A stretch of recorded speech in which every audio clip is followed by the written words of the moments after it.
I think it's not depend on the family or the chances. I think it's the government work, because not lots of people in Iraq could travel or could participate in these programs, because there's lots of clever people, intelligent students, but they are like a poor people, can't offer the cost of that travel. But when the government like do scholarships or governmental programs in the summer holiday to travel some intelligent students to learn and teach themselves, that will be great to offer a chance for all the good students in Iraq. For example, in my city, we have an intelligent student. He invent lots of new things, and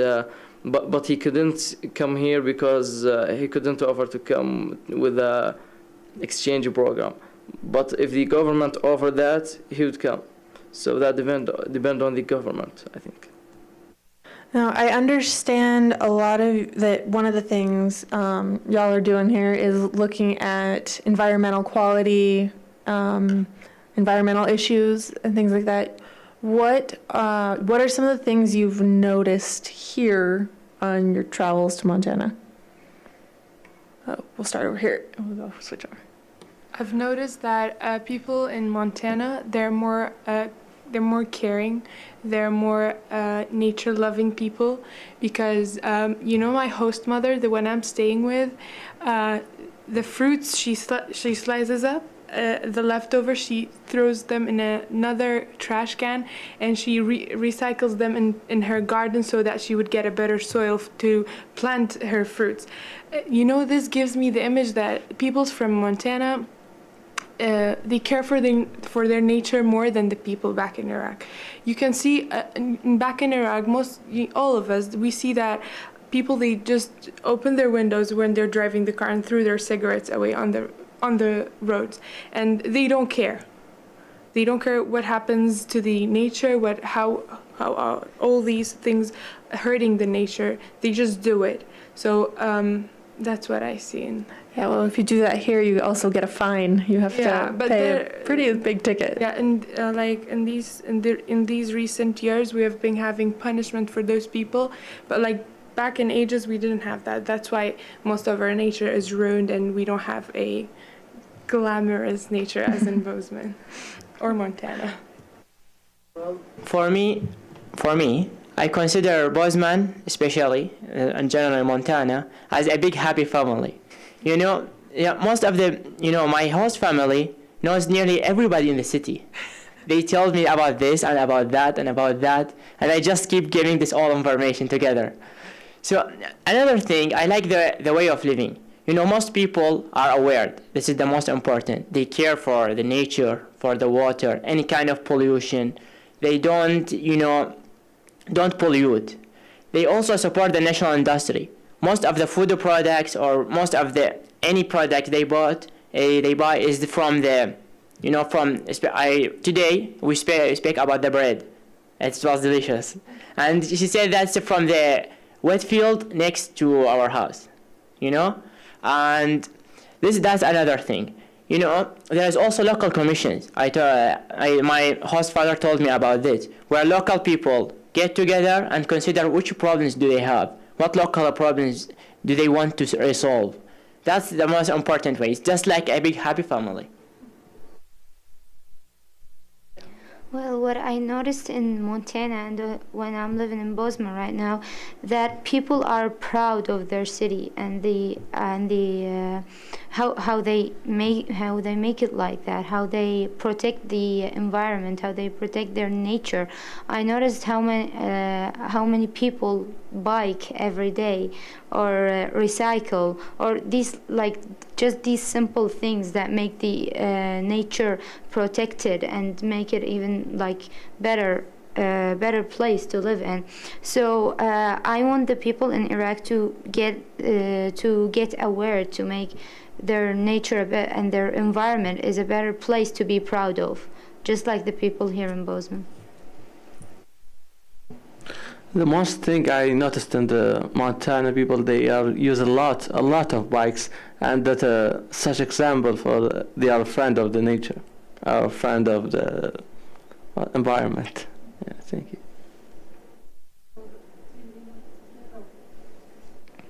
Just like what he said, it's a tiny thing. Like they all use bikes, but if you look at it, it really can reduce the air pollution in a really big way. So this is really cool in here.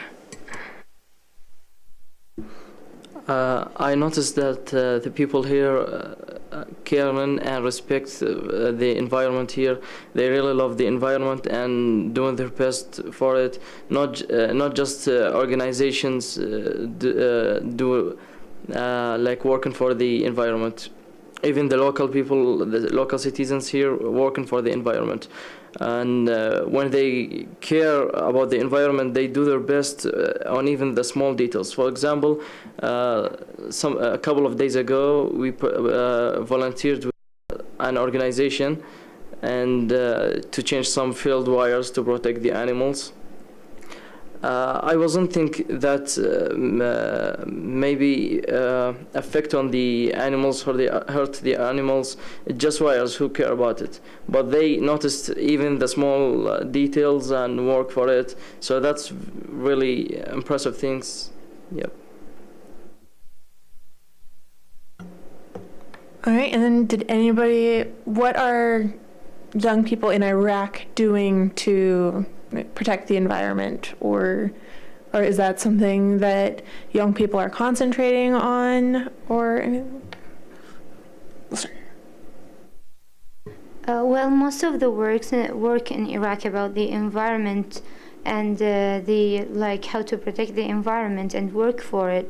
Most of the people there are non-governmental organizations, or maybe some volunteers or some civic organizations. I don't think we have something which is official from the government that could help the environment or protect the environment, because even like the simplest things, like put in some rules or some laws that people could obey to protect their environment. I don't think we have such thing that we need there. But I think the people in NGOs are doing great jobs to save their environment, and the most important thing is aware the people and make them think about where they live, make them care about the environment they have. So this is what we need to develop there. Just as Haneen said, most of the work is either voluntary or non-governmental. But there is also governmental work, even though it's minimized, but there is. For me, as I'm talking about Baghdad, there is governmental work, especially as the capital, and most concentration is on the capital. But the problem is that the work is concentrated on certain areas.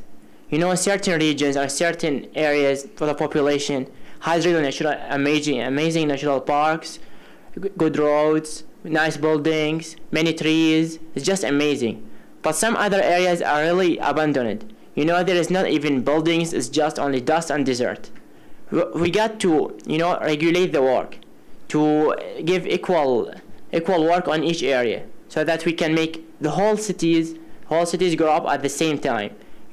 Separate buildings, making trees and farms. Farms are also distracted by the spread of buildings. So the buildings overcome the farms and the natural fields.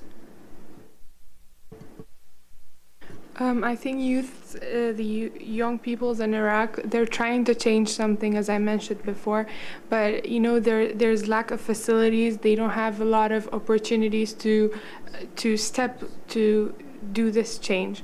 And as they said, most of the work is either it's NGOs or volunteering, because I don't think the government is supporting that much.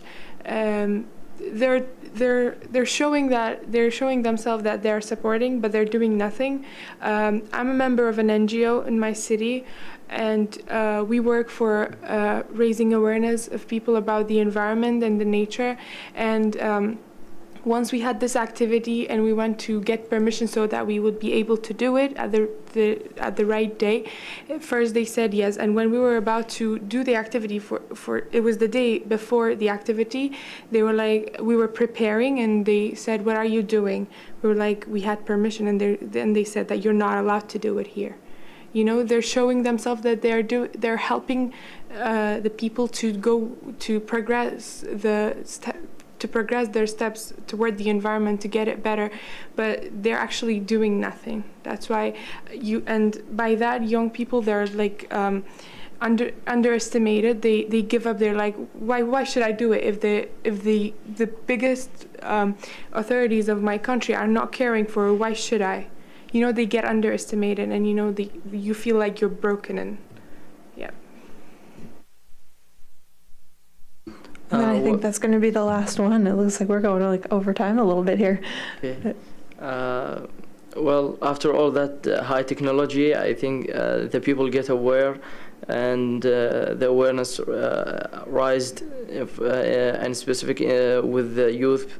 So the younger people are now working in different groups, different organizations in Iraq for women rights, human rights, different kinds of that. But the most of them working in environmental groups, because we really need good environment, good nature in Iraq.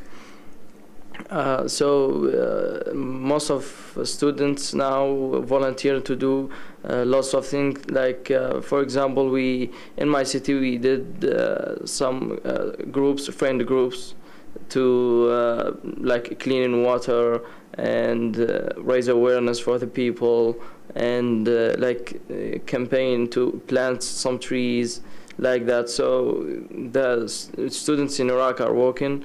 So I hope in the near future, we will change ourselves, change our communities to be better, inshallah.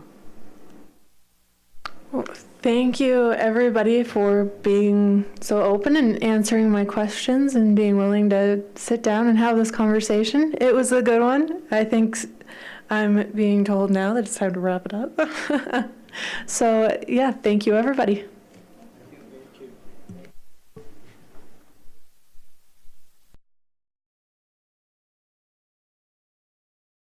My name is Sahar. I'm from Yemen. If I talk about the human rights, I will be precise about how women are treated in my country. In Yemen, we have many like human rights problems with women because they are not treated like men. They have lower wages than men. Many families, our government doesn't provide women with the there's a glass ceiling for women. It can't be like in leadership positions. It can't. They can't hold higher degrees, and it's really hard. And if they need to, they must suffer a lot. And also another issue that considers women is that early marriages. That below 16 years old, women are getting married and. Are getting married, and that's not from one of the human rights that we are facing. In terms of human rights in Morocco, 10 years ago, Morocco worked really hard and went very far in terms of human rights. Now we have gender equality, and women can vote and can get jobs as men, and. Also, women can pass if Moroccan women married with non-Moroccan men can pass her nationality to her kids, and but we also need some transparency in terms of jobs opportunities and